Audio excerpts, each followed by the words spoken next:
as jy nou nog nie weet nie, dit is vandag Moedersdag. So, baie gelukkige Moedersdag, maar ek seker, die tafel is reeds gedek, die skaapbout is in die oond, die restaurante is reeds lank al vol bespreek vir hierdie geselligheid vandag, maar ek glo daar gaan saam lekker geëet word vandag.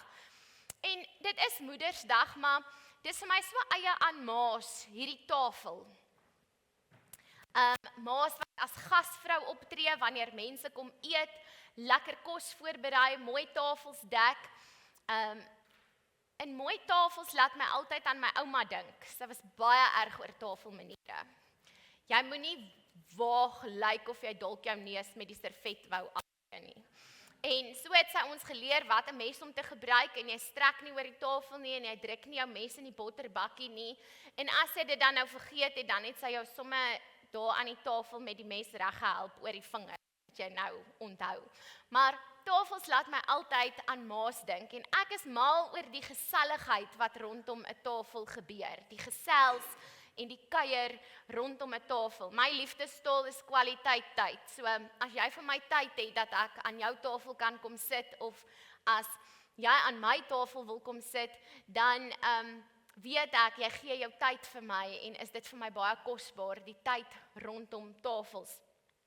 Ek is ook 'n baie groot voorstander dat ons as gesinne meer om 'n tafel moet sit en eet. Etenstyd is nie voor die TV nie. Daar is 'n studie gedoen deur die Universiteit van Minnesota wat hulle noem die Project Eat.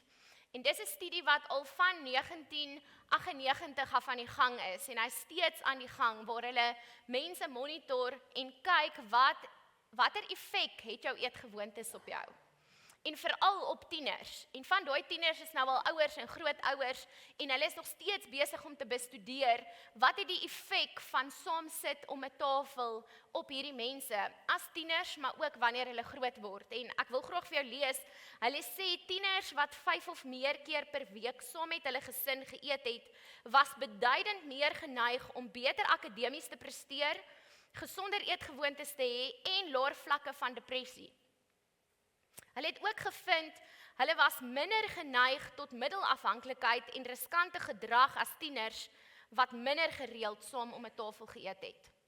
So dit gaan nie net oor die hier en nou nie, dit gaan nie net oor die lekker kos en mekaar nou met mekaar 'n geselsie aanknoop nie, maar daar is 'n effek op jou huisgesin, wanneer ons tyd saam met mekaar spandeer, en wanneer ons mekaar bietjie in die oë kyk, en hoor hoe dit regtig met jou gaan. En dit gebeur dikwels rondom tafels. En julle weet nou, dit is Moedersdag, maar vandag se boodskap is regtig nie net vir Maas nie. Hier by Klein Karoo gemeente wil ons regtig alle vorms van Maas vier. Ek weet daar is oumas en tannies wat is soos Maas en peetmaas en pleegmaas. En ons wil al daardie vorms van Maas vier vandag, maar vandag se boodskap is regtig nie net vir die Maas nie. En ek deel graag met jou 'n paar stories uit die Bybel rondom tafels. Nou in Lukas 15 word die storie vertel dat Jesus gereeld om die tafel gesit het, saam met sondaars en tollenaars. Dit was vir hom lekker om gesellig met hierdie mense te wees. En ek kan nie help om te dink dat Jesus geweet het, eerder as om hulle met die wet te gooi, tyd saam met hulle te spandeer, dat hulle hom leer ken. Dat hy tyd saam met hulle kan spandeer en gesprekke met hulle kan hê, om so God se liefde met hulle te deel. Ek glo, hy het geweet, daar's iets in hierdie geselligheid, eerder as om vir hulle te vertel, jy is 'n sondaar, en jy is verkeerd. En deur hierdie verhouding met hulle te bou, kon hy hulle leer van God en wie hy is, en sy liefde so met hulle deel. Maar die Fariseërs het glad nie daarvan gehou nie, en hulle het sy gedrag bevraagteken, en toe vertel hy vir hulle in Lukas 15 3 gelykenisse direk na mekaar. Die eerste gelykenis is oor die verlore skaap. Ons almal ken die storie, die herder het 100 skape gehad, een het weggeloop, en hy het agter daardie een aangeloop. Hy was bereid om die 99 wat oukei is, en wat goed is, en wat veilig is, te los, om die een te gaan haal, wat verlore geraak het. Die volgende storie direk daarna is van die tannie wat 10 muntstukke gehad het. Dit was vir haar baie kosbaar, dit was vir haar baie werd en sy het een van hierdie muntstukke verloor en sy het ook op hierdie soektog gegaan en haar lampie aangesteek en gesoek tot sy die verlore muntstuk gekry het. En direk daarna is die bekende storie van die verlore seun. Maar in al 3 hierdie stories lees ek dat wanneer hulle die verlore iets kry, daar groot opgewondenheid is. Dit sê hulle het hulle bure gaan roep om te kom luister en te kom kyk, om te sê ek het dit gevind. En ek glo so word daar in die hemel fees gevier wanneer 'n verlore siel terugkom huis toe, wanneer iemand tot bekering kom, wanneer iemand hulle hart vir Jesus gee. En Jesus leer hulle hier dat ek het nie nodig om by die 99 te bly wat oukei is nie. Ek wil graag gaan en daai een vind. Maar as jy in hierdie stories lees, was deel van hulle feesvieringe om tafels. Die pa het gesê, bring die vetgemaakte kalf, dat ons fees kan vier. En baie keer simboliseer hierdie tafels vir ons 'n fees wat ons vier. 'n Dankbaarheidsfees wat ons vier. Dankbaar as 'n siel tot bekering kom. Maar ook dankbaar vir dinge in ons huis. Kersfees is vir my baie keer so, ons vier natuurlik die geboorte van Jesus, maar dit is vir my so dankbaar vir dit wat in die jaar gebeur het, wat verby is. Nog 'n tafelstorie wat ons almal baie goed ken, is Jesus wat aan die tafel gesit het saam met sy disippels die aand voor hy gekruisig is. En ons het met die fees in die saal gesê, 'n klomp belangrike dinge het aan daardie tafel gebeur. Is waar nagmaal ingestel is en hy het 'n paar dinge met hulle gedeel. Maar die een wat altyd vir my uitstaan is die feit dat Jesus gekies het aan daai tafel om vir sy disippels te leer, dit is altyd beter om te bedien as om bedien te word. Ek het gekom om julle te dien. Ek het gekom om my diens aan jou te lewer. En dan wonder ek vandag, hoe sal ons gesinne lyk as dit ons almal se ingesteldheid is? Hoe sal ons gemeenskap lyk as dit ons almal se ingesteldheid is? Ek is hier om jou te dien en nie deur jou bedien te word nie. Ek is hier om vir jou my aandag en liefde te gee. En in ons eie lewe en in hierdie stories wat ons lees, sien ons dat dit eintlik glad nie gaan oor wat op die tafel is nie. Die kos is lekker, maar dit gaan eintlik oor som wie jy aan die tafel sit. En watter tyd jy aan hierdie mense spandeer. En watter liefde van Jesus jy met hierdie mense kan deel. Ek en Beon was regtig oorweldig Vrydag gewees om hierdie oproep na water uit te stuur vroeg die oggend. En ek sit in die kantoor en werk en kort hoor ek net, hier kom voetstappetjies en dan sit iemand bottels neer en as ek uitkom is daar net mense besig om aan te dra. Dat ons Jesus se liefde met ander kan deel, is wonderlik. Maar een van hierdie tafelstories, en dis waarby ek graag wil stil staan vanoggend, kom uit Psalm 23. En 2 weke terug het pastoor Kaal ook oor Psalm 23 gesels en hy het gevra, wie is jou herder? Wie is waarlik jou herder?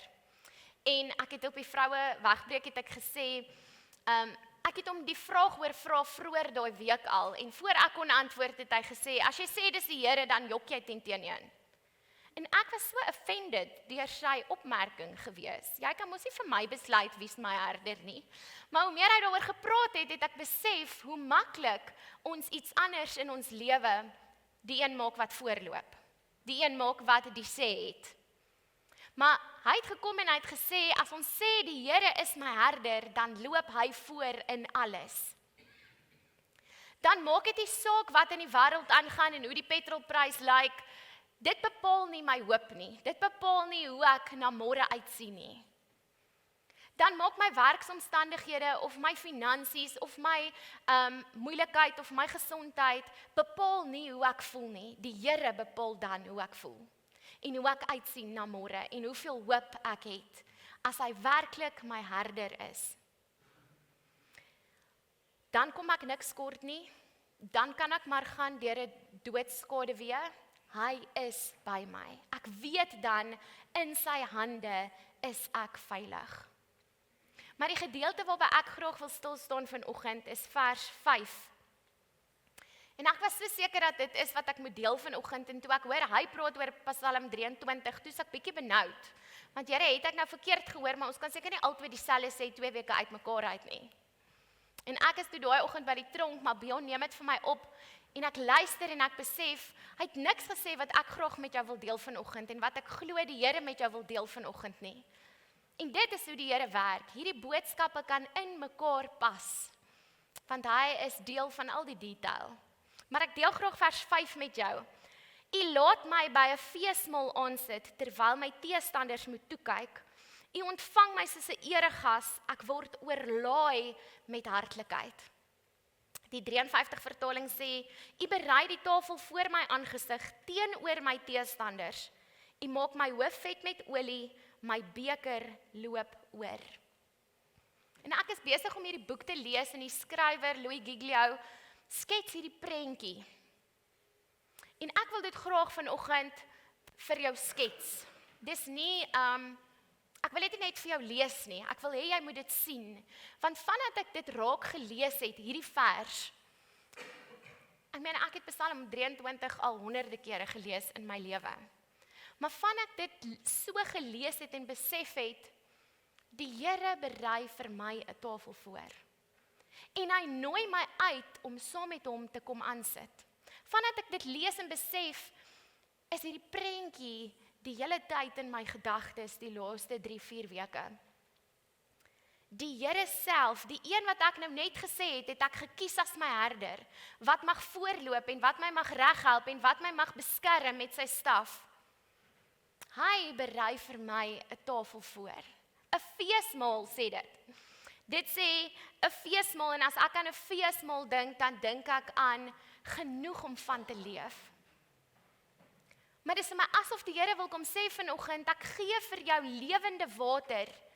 Ek gee vir jou lewende brood, sodat jy nooit weer sal honger en dors na die dinge van hierdie wêreld. Ek gee dit vir jou, sodat jy vol kan word. Ek wil jou kom vul, sodat jy versadig is na my dinge. En dat jy nie sal honger en dors na die dinge van hierdie wêreld nie. En hier is nie net brood en water op hierdie tafel nie, dit is skaapbout en nagereg en vrugte en 'n kaasbord. Dit is 'n feesmaal wat hy vir jou voorberei.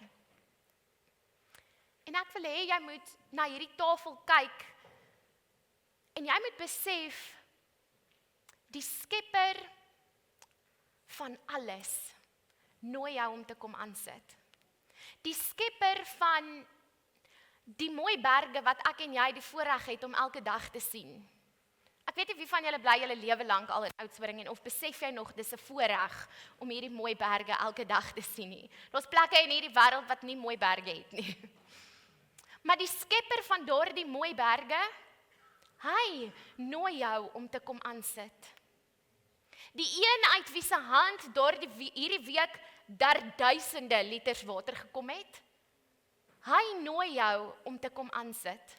Ek wil vir jou lees in Psalm 147 sê dit, hy bepaal die getal van die sterre, hy gee hulle almal name, ons Here is groot en ryk aan krag, sy verstand is oneindig, en steeds nooi hy jou.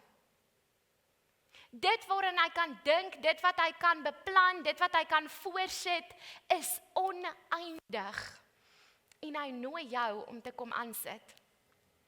Jeremia 32 sê, ag Here, Here, kyk, u het die hemel en die aarde gemaak, deur die groote krag en deur u uitgestrekte arm, geen ding is vir u te wonderbaar nie. 'n Ander vertaling sê, niks is vir u onmoontlik nie. Daar is niks wat hy nie vir jou kan voorberei hier nie. En hy nooi jou om te kom aansit. En hierdie God, hierdie herder voel, jy is waardig om hier te kom sit. Hy nooi jou en ek glo, ons almal se tafels lyk anders, want hy ken jou hart. Hy weet presies wat jy nodig het. Hy weet wat op hierdie tafel gaan vir jou goed wees. Hy weet wat dit is wat jou hart begeer en waarvan jy hou. My tafel en jou tafel gaan anders lyk, want hy ken ons so goed. Myne gaan definitief roomys vanoggend regop hê. Theo is net soos, hy haat roomys. Theo, jou tafel sal nie roomys op hê nie. Hy ken jou so goed, en daarom is die tafel vir jou voorberei. En ek glo regtig, hy wil net hê jy moet die stoel uittrek en kom sit. Die uitnodiging is daar. Hy wil hê jy moet kom aansit by hierdie tafel wat hy vir jou voorberei het. Maar dan is dit nodig dat ons ook vanoggend kyk na die tweede gedeelte van daardie vers. In die teenwoordigheid van jou teestanders. Die Engels sê, you prepare the stable for me in the presence of my enemy. Dit beteken, ongelukkig is die teenstand hier. Ongelukkig is daar dalk om hierdie tafel chaos en storms en moeilikheid. Daardie skrifvers sê nie, ek berei vir jou 'n tafel voor in die stilste hoekie van die mooiste restaurant waar niemand nou by jou tafel kan kom nie. Daardie skrifvers sluit nie moeilikheid uit nie. Dit wys dit eintlik uit en sê, daar sal teenstand wees. Daar sal die vyand rondom jou tafel wees. Daar sal moeilikheid wees waaraan jy nie nou wil dink nie. Daar sal dinge wees wat jou dalk van koers af wil kry. Die woord sê, die duiwel loop rond soos 'n brullende leeu. Maar steeds, in daardie teenwoordigheid, sit die herder saam jou aan die tafel. Ten spyte van die storms, ten spyte van die chaos, wil hy vir jou sê, kom sit hier by my. Ek het dit vir jou voorberei en ek wil hê jy moet kom feesvier saam met my. In die middel van die storms. Die probleem met hierdie tafel is, baie keer sien ons dit, wow, Here, dit lyk goed, dankie vir die uitnodiging, maar ek is regtig besig. Ek gaan sommer so staan en net ietsiekie vat. Baie keer sien ons die Here as net 'n grab and go. Ek gaan 'n band vat, ek sal eet op pad. Ons sien dit as, Here, staan net reg en gee my net iets om nog bietjie verder te gaan. Ek het nie nou tyd om stil te sit nie. Ek het nie nou tyd om te wonder, hoe gaan hierdie uitdraai nie. Gee net gaga vir my die antwoord. Here, kan dit vinnig wees asseblief? Ek onthou die eerste keer wat my skoonma en my saamvat om te gaan kyk hoe Beyond Comrades hardloop. Ons is pas getroud gewees en nou verduidelik hulle vir my, dis 'n lang dag, hy gaan vir 9 of 10 ure hardloop. En ons gaan daar iewers in die middel gaan ons vir hom wag en dan gaan hy nou by ons ietsie krante eet en dan gaan hy nou verder. Ek is baie opgewonde, dis my eerste Comrades en ek is baie seker as hy nou vir 4 ure gehardloop het, gaan hy so bly wees om my te sien dat hy my gaan omhels. Ons staan reg. Hy hou van sout en asyn chips op die pad. Ons het die vorige ons spesiaal vir hom steak gebraai. Dit staan reg. Ons het 'n stoel as hy wil sit. Ons het ekstra water en bars en energy dingetjies. Ons staan reg. En so wag jy nou vir 3 ure, 4 ure lank laat hy nou verbykom. En ek dink hy was 30 sekondes by ons nie. Hy gryp die vleis daar in die verbygaan en daar gaan hy. Ek was so teleurgesteld. Ek kon nie glo, hy sien my na 4 ure en ek kry nie eers 'n dankie vir die lekker snack nie. Maar ek besef hoe baie keer doen ons dit met die Here. Here, staan net daar op die pad. Wees net naby. Ek gaan nie nodig hê, ek weet. Maar ek gaan dit net gryp en gaan. Ek het nie tyd vir hierdie nie. Ek het nie tyd om te kom sit en te hoor, wat wil U vir my sê nie. Ek bid en ek lees Bybel want dit is vinnig en ek hoef nie lank stil te bly nie. Ek het nie tyd om te sien wat dit is wat U vir my beplan nie. 'n Ander probleem met hierdie tafel is, baie keer glo ons, dis nie vir my nie. Ek is nie werd om hier te sit nie. Die duiwel het jou al so geleer, jy is nie werd om aan die tafel saam met 'n koning te sit nie.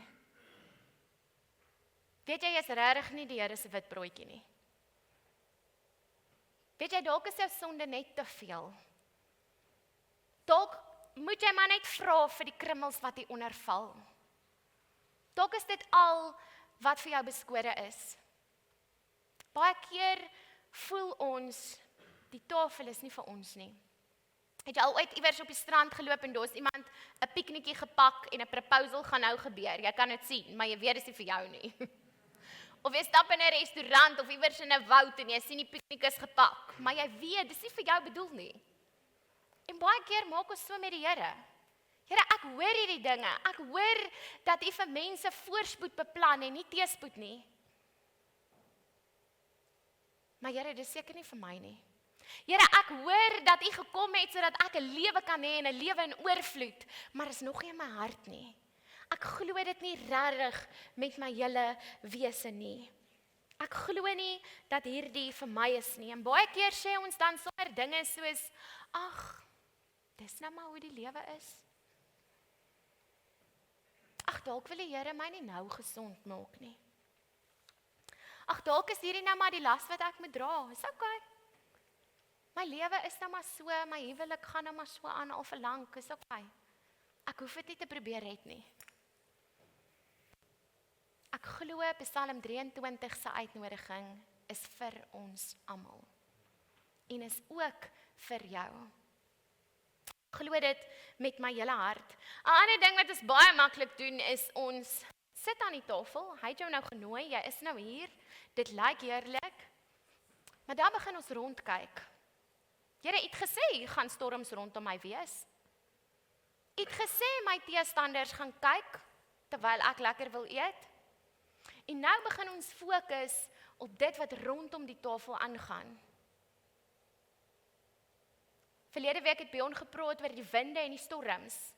As ons oë nie meer gefestig is op die herder wat saam met jou sit en eet nie, maar oor die aanvalle en die teenstanders rondom jou.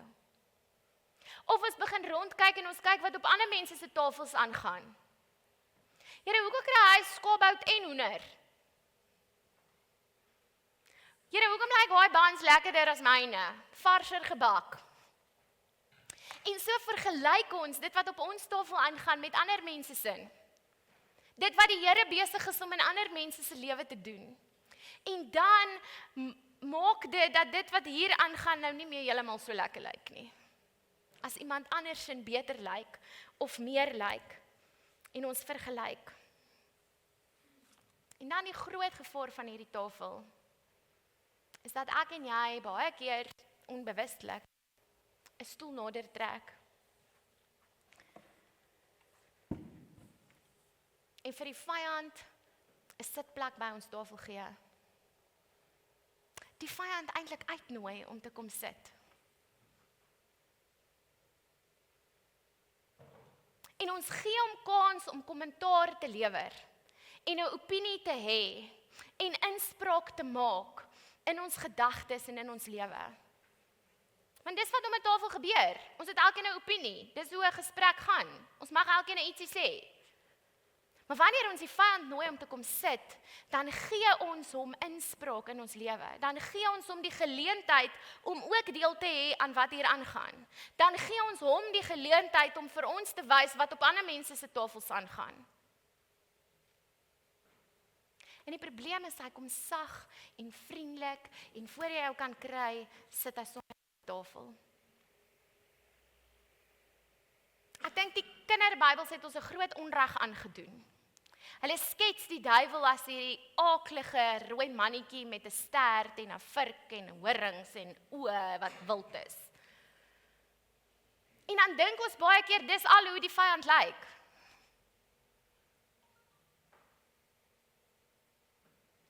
En nee, gelukkig is daar nie 'n rooi mannetjie in my huis nie. Tans hy seker nie hier nie. Maar ek wil hê jy moet dink aan goed soos vrees en bekommernis. En 'n houding van ek is nie goed genoeg nie. En seker het die Here van my vergeet. En ek wil hê jy moet vanoggend besef, dit is net die vyand wat aan jou tafel kom sit het. Daardie dinge, daardie vrese, daardie bekommernisse, daardie twyfel in jouself en God se roeping vir jou is nie van die Here af nie. Jy het ongelukkig die vyand welkom laat voel aan jou tafel. En om laat voel, hy mag maar insol lewer. in jou gedagtes hom welkom laat voel, hom 'n plekkie gegee aan die tafel, dalk ewen vir hom 'n broodjie aangebied. Kom sit maar. Maar ek wil hê jy moet vanoggend na hierdie tafel kyk en besef wie jou genooi het. En dit wat die Here vir jou het aan hierdie tafel is goed. En dit wat hy vir jou beplan is goed. En dis oorgenoeg om van versadig te word.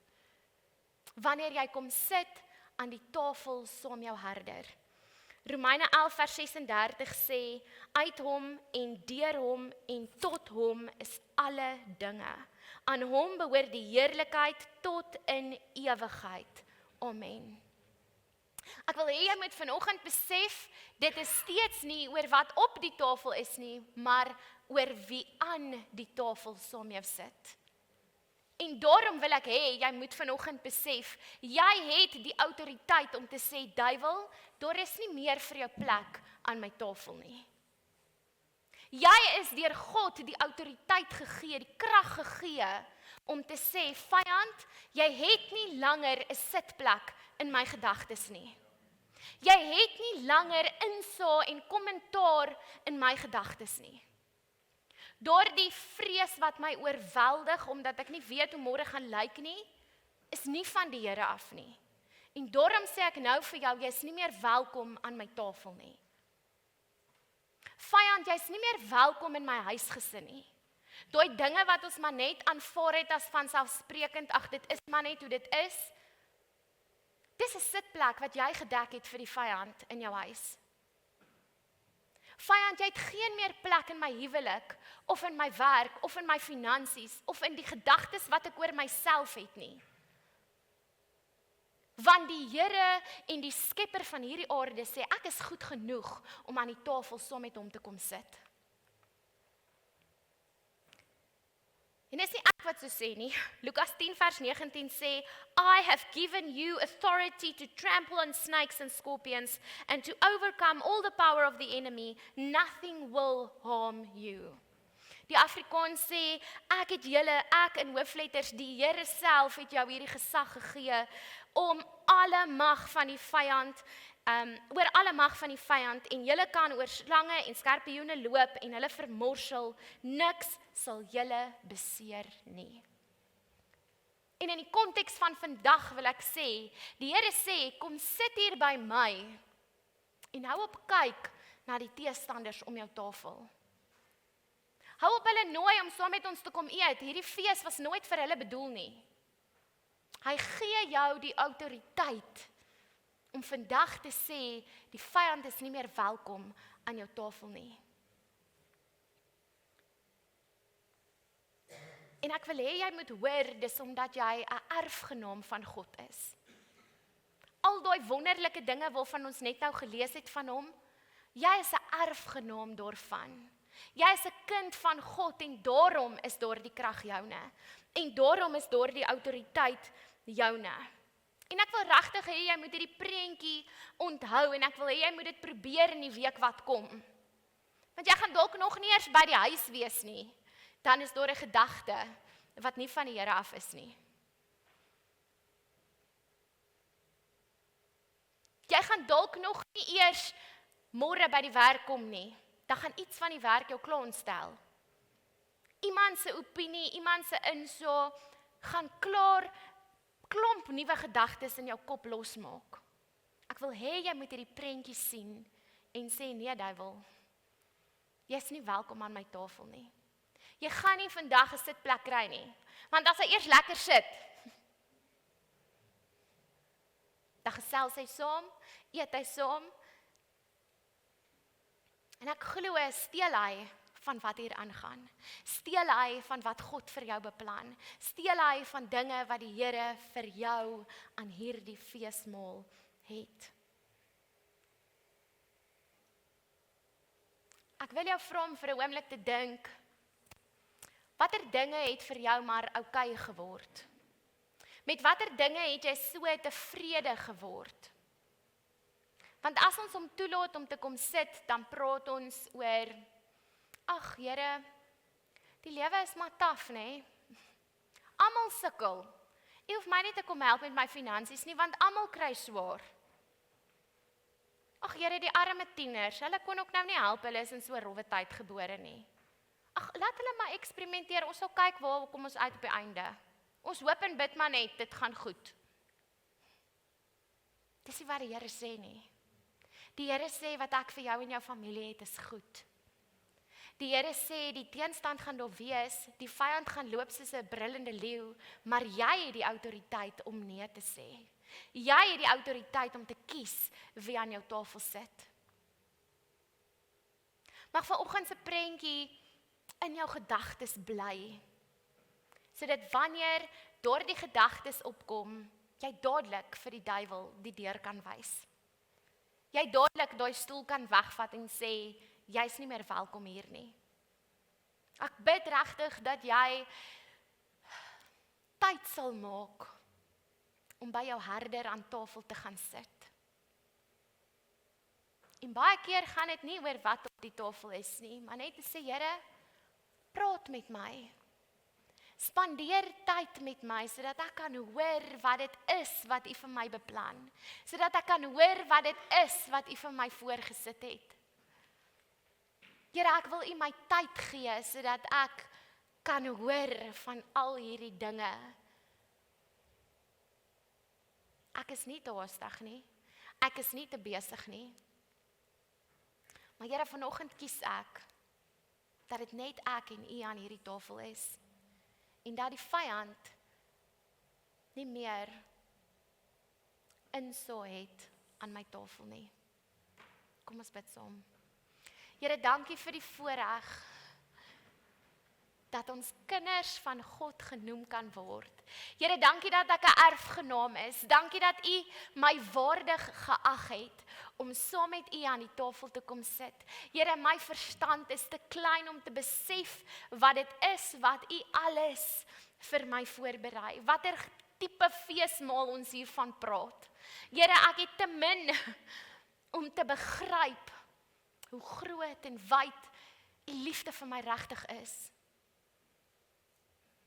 Maar Here, ek wil vanoggend kom en ek wil vra dat ons opnuut sal besef watter krag en autoriteit U aan elkeen van ons gegee het. Ek hoef nie tevrede te wees met die krummels nie. Ek hoef nie te luister na die duiwel wat aan my tafel sit nie. Ek hoef nie ordentlik te wees en te bang wees om hom weg te jaag nie. Here, vanoggend wil ons kom en ons wil staan en ons wil sê, tot hiertoe en nie verder nie. Jy het lank genoeg by my kom steel. Jy het lank genoeg my oortuig dat almal anders rondom my meer het as wat ek het. Jy het lank genoeg my kom vertel dat ek nie goed genoeg is om saam met die herder te sit nie. Duiwel, vandag vat ek my autoriteit en ek sê vir jou, genoeg is genoeg. Jou plek in my gedagtes is klaar. Here, dankie dat U die God is wat hemel en aarde gemaak het, berge en riviere, strome waters het ons beleef hierdie week. Kragtige strome waters. En steeds kies U om by my te kom sit. Steeds kies U dat ek goed genoeg is om aan hierdie tafel te kom sit. Dankie, Here, vir die voorreg.